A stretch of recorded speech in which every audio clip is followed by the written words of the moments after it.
Hey guys, this is Coach Joe coming to you from inside the Holy Cronut, and today I'm bringing you the CWL Rising Week 10 matchup of the Holy Cronut versus Kinnick Society.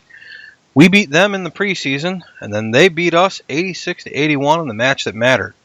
We were 16 for 27 9v9, which we'll take every war all season, and we went 3 for 5 10v11. Big shout-outs to Shady, who brought home a 9v9 6-pack and 5 defends, and to Serg, a.k.a. Black Tiger, who had a 10v11 4-pack, and despite a 9v10 scout, had 5 defends as a Tier 2 Town Hall 10. Our struggle this war was at 10v10, where we went a season worst 1 for 17. They had 4 triples, and also went perfect on dips, so our 11s really couldn't do anything to save it. So I tip my hat to Kinnick Society. Now I'd like to bring on my guest for this recap. He's the Holy Cronuts Town Hall 9 sniper. He's the chill yin to my OCD yang, and the haters said he wouldn't have a second hit featured in a recap this season. His hit single, Picklebackin', can be purchased for only 99 cents on iTunes. I'm pleased to announce, pleased to introduce Kevin, a.k.a. Q. How you doing tonight, Q? What's up, dude? That was an awesome intro. That's awesome. I did not expect that, but I had so much fun with you on the recap last season. I wasn't expecting to host another one with you. Like you just mentioned, I actually thought I'd earn another couple recaps this season. I've been trashed this season, so it's been fun watching you recap our actual good hitters this season.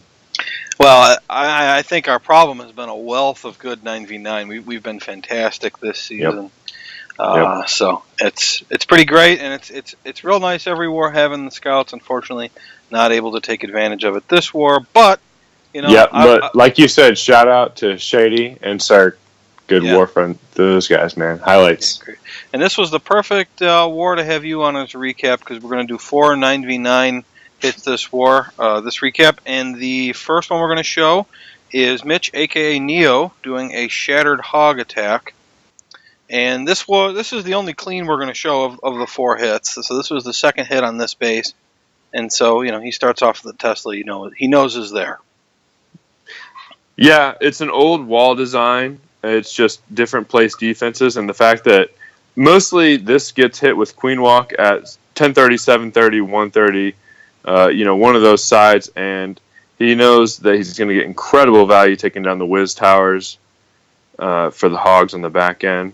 So it's pretty easy. It's like, let your golems take that side. You're going to give up your wizards, and all he wants to take out is the royals, the CC, and he's hoping to probably get those ADs, and then his queen might push past the ADs. Right, and it's the kind of thing, like just like you were saying, most people would start it with the queen walk, and that would have worked too. I mean, the ease of getting 2 wizard towers, plus there's an expo right there you're going to take out too. The value starting with 2 wizard towers is undeniable. Yeah, and then the fact that you can roll right into both heroes, and the CC is an easy pull. I don't love starting out with using both poisons, obviously, when you're doing a hog attack where you're using 3 heals and trying to get around the back end. But you got to do what you got to do to get the value that you planned out of the front end. Yeah, and he did get a skeleton trap with it, so not completely wasted. Yep, exactly. Triggered one of the skellies. That was key. But the kind of what I liked, and it didn't happen as much as I initially thought, but the alternating tanking of the queen up there at the top, where she just keeps pulling a lot of that point defense, and when the hogs move up right here, she's still tanking. Yep, she did. She tanked for 3 cannons. And then initially it looked like 1 cannon. But and then she pulls another skeleton trap into her and takes the whole thing out, leaving just you don't plan for her to get that much value, but you know in the back of your mind that she very well could. And he had more than enough to handle the backside with those 3 heals and all those hogs.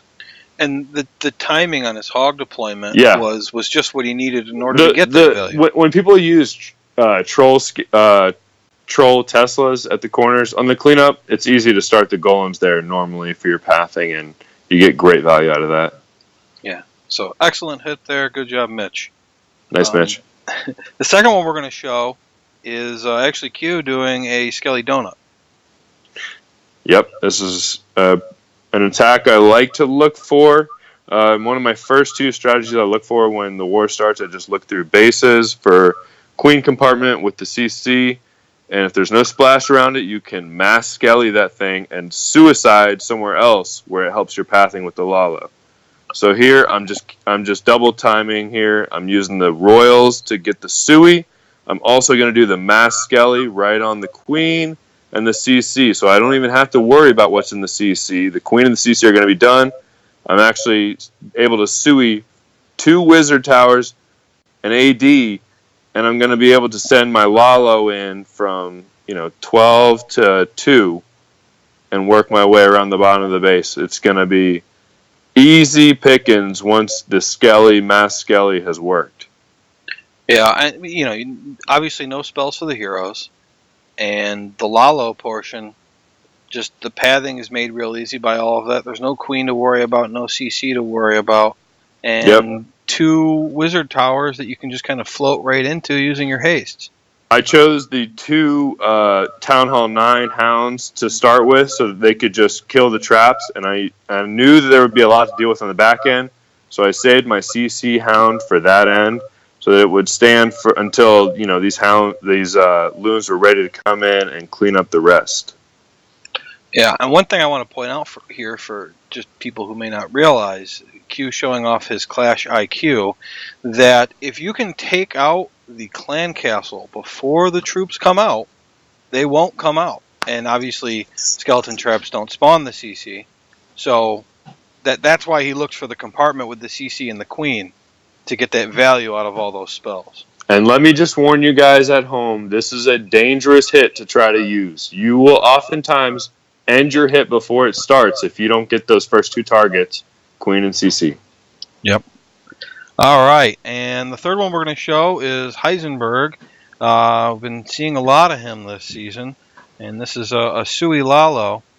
And I was pretty interested in the angle he takes with the Sui portion here, trying to push from about 10 o'clock up to about 11:30. This is just a brilliant human being. I wouldn't have thought to come in with a Sui at this angle. Well, I mean, I think the thing pushing him to do it was the fact that there's 2 external wizard towers. Yep, absolutely. And what looks like empty space, which when you see empty space within the walls, you start thinking, I can control a queen using that empty space. So, yep, he uses that. And even if Teslas had popped up in there, she takes them out instead. So, that'd be fine. He knew he had to get the CC. This is a fail if you don't get the CC out of this naked royal walk here. Yeah, which is why. Now, what does he expect beyond getting the CC? I don't know. He uses 2 poisons, but does he think he's going to get the 12 o'clock AD? Maybe. And I don't even know if he needed to at the end of the day, just the way that this attack ends up rolling out. But he does miss the X-ball on the left side. I think he expected to get that. Yep. He needed to path those loons in quicker. I think going 6 to 9, he gets it. He went 9 to 6, only had a couple loons on it once the pathing worked out. Now take a look at these Teslas. These Teslas, Joe. So easily dealt with. That's a base builder error right there. Don't do that. I mean, do you know where you're playing right now? This league? Come on, you don't do that. That's just, the loons are basically dealing splash damage with that. You can use those Teslas much more efficiently, troll a little bit, work towards all the strategies that could come at you, because anything that's OP in there is going to easily take care of those Teslas. Absolutely. I mean, a troll Tesla at 12 o'clock there, Yeah, you take do something. Out, put it at 12. Like at Town Hall 9, it's a given. You got to do something creative with your Teslas. Yeah. So, but still, a great hit, and his identification of the fact that he could easily get the wizard towers and the CC with a Sui. I didn't see it. He did. No, I'm telling you, brilliant mind. He made it look easy. The fourth and final hit we're going to show is John on his account Scarecrow doing a quad golem. I don't know what else you want to throw on the name because it's all about the golems. Yep, he always looks for this first and foremost. He's making 1 minute plans. I called a base at the same time that he tried to call it. He said, okay, I'll go for this base. I'll just make a 1 minute plan. He goes wide as he normally does, and he just has a feel for this strategy. It's so flexible, Joe. And he's got a golem on the left side with 2 wizards. Yeah. Yeah, and it's going to go it's going to go the distance. He sees it immediately. 28. He says, "I can funnel that bottom side. I can funnel that top side." And what he really sees when he first looks at the space is the jump locations. And he says, "All right, I can get exactly. I don't have to deal with the queen early. I can save the queen for the back end. I'm going to be rolling and raging and healing once I get to these expos and this CC." He's lucky. It ends up being, a little hound. He's got a poison for that, and he didn't bring 2 poisons, which he didn't need to. So he's got a skelly in his back pocket. This guy he's just thinking swag at this point. What am I doing? Well, even if it had died out in the core, he's got a skeleton and 7 hogs left. So you look at the back end, that's going to be easy. He doesn't even need it. Complete swag. Doesn't, you can't even put hogs in the name of the attack if you don't use them. What's the best kind of swag you can do when you know you've got it in your back pocket? Do you just keep them in your pocket? Do you release them? Oh, let's just release them down here. Yeah. John is a very sexy player. He knows what he's doing, and he makes these 30-second 1 minute. If he takes 2 minutes, he's having an off day. Yeah, it's true. It's true, and he's always there right at the beginning. He's just like, let me get to this Town Hall 10 business. All right, exactly. All right, so that is all the hits we're showing today. Q, do you have any final thoughts? Yeah, I think Kinnick Society did a good job of doing what they had to do. They're staying with their game plan. They've not probably had the season they envisioned, but I think they're sticking with it. They came out and they beat a good clan.